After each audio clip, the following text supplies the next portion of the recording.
फलौदी के नागौर रोड चौराहा इलाके में 3 दुकानों में भीषण आग लग गई। आग लगने की वजह से दुकानों में रखा लाखों का सामान जलकर खाक हो गया।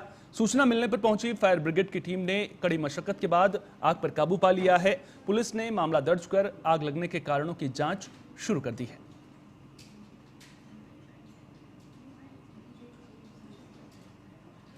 फलौदी के बड़ी सीट गांव के आसपास तालाब की जमीन पर अवैध खनन किया जा रहा है। इस मामले पर ग्रामीणों का कहना है कि तालाब की जमीन पर हो रहे अवैध खनन को लेकर वो कई बार अधिकारियों को अवगत करा चुके हैं, लेकिन इसके बाद भी खनन माफिया पर कोई कार्रवाई नहीं की जा रही है।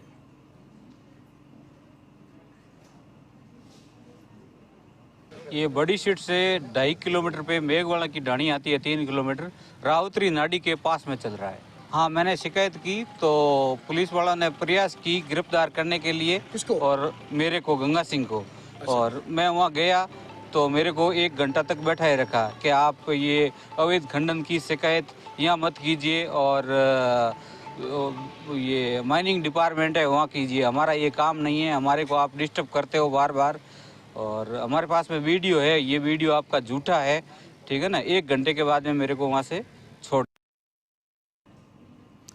तो खनन माफियाओं पर कार्रवाई की मांग की गई है। साथ ही पुलिस की कार्यशैली पर भी ग्रामीण सवाल उठा रहे हैं। साफ तौर पर ग्रामीणों का कहना है कि मामले की शिकायत करने वो पुलिस स्टेशन गए थे, पुलिस से मामले की शिकायत की थी, लेकिन पुलिस वाले ये कह रहे हैं कि आपको खनन विभाग में जाना चाहिए, आप हमें बार बार डिस्टर्ब ना कीजिए। बड़ा सवाल यहां पर यह है कि क्या अवैध खनन पर अंकुश लग सकेगा, क्योंकि अवैध खनन को लेकर के प्रशासन की ओर से तमाम बड़ी बातें की जाती हैं, तमाम बड़े वादे किए जाते हैं, खनन पर अंकुश लगाने की बात भी कही जाती है, लेकिन जिस तरह से आप तस्वीरों में भी देख रहे हैं, तालाब की जमीन पर अवैध अतिक्रमण हो रहा है, कब्जा खनन माफिया ने कर लिया है, लेकिन उसके बावजूद अभी तक कोई कार्रवाई देखने को नहीं मिल रही है, जिससे ग्रामीणों में नाराजगी देखने को मिल रही है। तो ग्रामीण लगातार खनन माफिया पर कार्रवाई की मांग कर रहे हैं। बड़ा सवाल यह है कि आखिर खनन माफियाओं के हौसले इतने बुलंद कैसे हो गए, और उससे भी बड़ा सवाल यह कि आखिर इन खनन माफिया पर कार्रवाई कब होगी।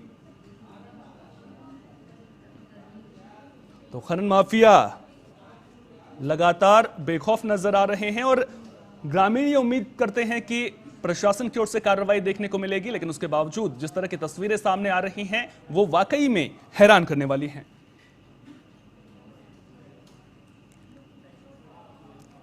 तो ग्रामीण लगातार मांग कर रहे हैं। अब देखना दिलचस्प होगा कि ग्रामीणों की मांग के बाद खनन माफिया के खिलाफ कब तक कार्रवाई की जाती है। आप तस्वीरों के जरिए भी देख सकते हैं किस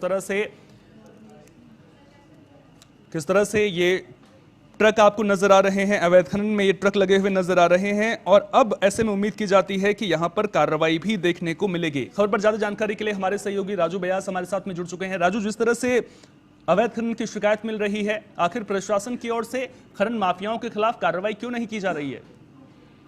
बिल्कुल, ये एक जो है वो ऐसा कोई एक मामला नहीं है, लगातार अवैध खनन के मामले लगातार सामने आ रहे हैं। और जहां तक कहा जाए तो जो है वो जागरूक नागरिक और जो सामाजिक कार्यकर्ता हैं वो लगातार पुलिस को सूचित भी करते हैं, लेकिन पुलिस कहती है कि भाई ये खनन विभाग को जानकारी दी जाए, हमारे खिलाफ, हमारे पक्ष ये जो बात है हमारे बस की नहीं है। और इस तरह से जब वो शिकायत करते हैं तो कहने की पुलिस भी परेशान महसूस करती है खुद को, और जो शिकायतकर्ता होते हैं उन्हें ही वो बिठा दिया जाता है।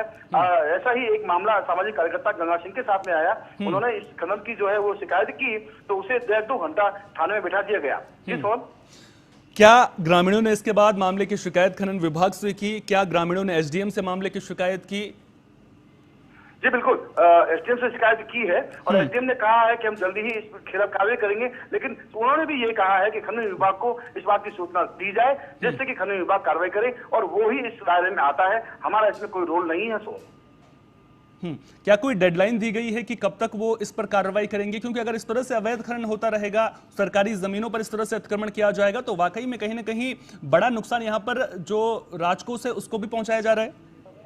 जी राजकोष को तो होता ही है, राजकोष को तो नुकसान होता ही है, लेकिन यहाँ जो बड़े बड़े गड्ढे होते हैं वो पानी से भर जाते हैं। ऐसे में मवेशी जो पशु हैं वो इसमें गिरते हैं और कहीं न कहीं ये दुर्घटना का सबब भी बनता है। हालांकि डेडलाइन की बात की जाए तो डेडलाइन एसडीएम द्वारा दी गई है। उन्होंने कहा है कि हम उदयपुर जो है मुख्यालय जो है वो खनन विभाग का मुख्यालय है, वहां हम सूचित करेंगे और इसके खिलाफ कार्रवाई की जाएगी। लेकिन फिलहाल जो है वो जो कार्रवाई को नाम जो बात की जाए तो अब तक मामला ठंडे बस्ते में देखा जा रहा है। सोहन, बहुत बहुत शुक्रिया राजू तमाम जानकारी को हम तक साझा करने के लिए। तो खनन माफिया के हौसले बुलंद हैं, अब देखना दिलचस्प होगा कि अब कार्रवाई कब तक देखने को मिलती है।